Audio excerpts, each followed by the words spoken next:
नमस्कार। आज हम कृषि पर्यवेक्षक परीक्षा के बाद सबसे ज्यादा पूछे जाने वाले सवाल का विश्लेषण करने वाले हैं।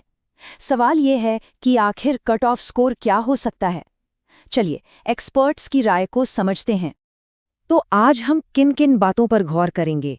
सबसे पहले तो परीक्षा के बाद जो एक घबराहट का माहौल होता है उसे समझेंगे। फिर देखेंगे कि शुरुआती अनुमान अक्सर गलत क्यों हो जाते हैं। इसके बाद जो अनऑफिशियल कट ऑफ के आंकड़े चल रहे हैं उन पर नजर डालेंगे। फिर पेपर असल में कैसा था और लोगों को कैसा लगा, इस पर बात करेंगे। और आखिर में आगे की तैयारी के लिए कुछ बहुत जरूरी सलाह भी होगी। जैसे ही कोई भी परीक्षा खत्म होती है ना, तो हर तरफ हर बातचीत में बस एक ही सवाल गूंजने लगता है। बिल्कुल, यही वो पहला सवाल है जो हर उम्मीदवार के मन में आता है। और इसी एक सवाल की वजह से एक्सपर्ट्स और कोचिंग सेंटर्स पर एक दबाव सा बन जाता है कि वो जल्दी से जल्दी जवाब दें। लेकिन देखिए, इस सवाल का तुरंत जवाब देना इतना आसान नहीं है। इसमें कई दिक्कतें हैं और यही वजह है कि शुरू में जो नंबर सामने आते हैं वो अक्सर भरोसे के लायक नहीं होते। इसकी वजह भी साफ है। अक्सर जो कोचिंग सेंटर्स की आंसर की होती है और जो बोर्ड के ऑफिशियल आंसर की आती है, उसमें 2 से 3 सवालों का फर्क निकल ही आता है। और देखिए, जल्दबाजी में जब कोई विश्लेषण करता है तो गलतियों की गुंजाइश तो रहती ही है। और ये बात बिल्कुल सही है। अगर एक छात्र महीनों की पढ़ाई के बाद भी गलती कर सकता है, तो सोचिए एक विश्लेषक जो कुछ ही घंटों में आंसर की निकाल रहा है, उससे भी तो गलती हो सकती है। इस बात को समझने के लिए ये एक बेहतरीन उदाहरण है। देखिए कि कैसे एक छात्र का स्कोर दिन भर में बदलता गया।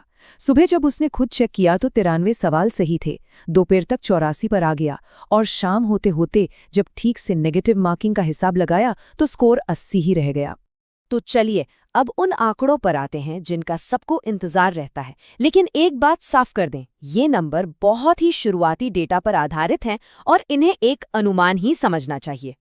तो सबसे ज़रूरी बात यह है कि इन नंबरों को बस एक अंदाज़ा मानकर चलें, इन्हें आखिरी सच ना समझें। जब फाइनल ऑफिशियल आंसर की आएगी तो इन आंकड़ों में बदलाव होना लगभग तय है। अच्छा, तो ये है वो अनुमानित स्कोर। यहाँ एक बहुत ही दिलचस्प बात देखने को मिलती है।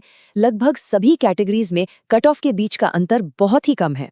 और हाँ, इन सभी स्कोर्स में ±2 नंबर की गुंजाइश लेकर चलनी चाहिए।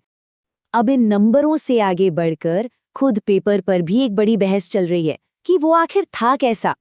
बहुत से छात्रों का मानना है कि पेपर तो पीएचडी लेवल का था, बहुत लंबा था और सिलेबस से भी बाहर था। लेकिन दूसरी तरफ विश्लेषण ये कहता है कि पेपर सीधे तौर पर 11वीं और 12वीं की किताबों से ही बना था। और जहां तक लंबा होने की बात है, तो इस बोर्ड का पैटर्न ही ऐसा रहा है जिसके लिए प्रैक्टिस की जरूरत थी। तो इस पूरी बातचीत का निचोड़ क्या है? अब यहाँ से विश्लेषण स्कोर से आगे बढ़कर एक सही रणनीति बनाने पर आ जाता है।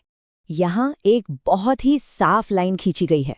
सहानुभूति उन लोगों के लिए है जो 1-2 नंबर से रह जाते हैं। लेकिन अगर कट ऑफ 75 है और किसी का स्कोर 55 आ रहा है, तो इसे किस्मत की खराबी नहीं कहा जा सकता। ये तैयारी में कमी को साफ साफ दिखाता है। तो जिनका भी पेपर अच्छा नहीं हुआ, उनके लिए सलाह एकदम साफ है। सबसे पहले अपनी कमियों का पता लगाएं। सिस्टम या पेपर पर दोष मढ़ने की जगह अपनी जिम्मेदारी लें और आज के एग्जाम पैटर्न के हिसाब से तैयारी करें, ना कि सिर्फ भावनात्मक होकर सोचते रहें। और आखिर में ये पूरा विश्लेषण हमें एक बहुत ज़रूरी सवाल पर लाकर छोड़ देता है कि नतीजों के बाद बदलाव क्या होगा।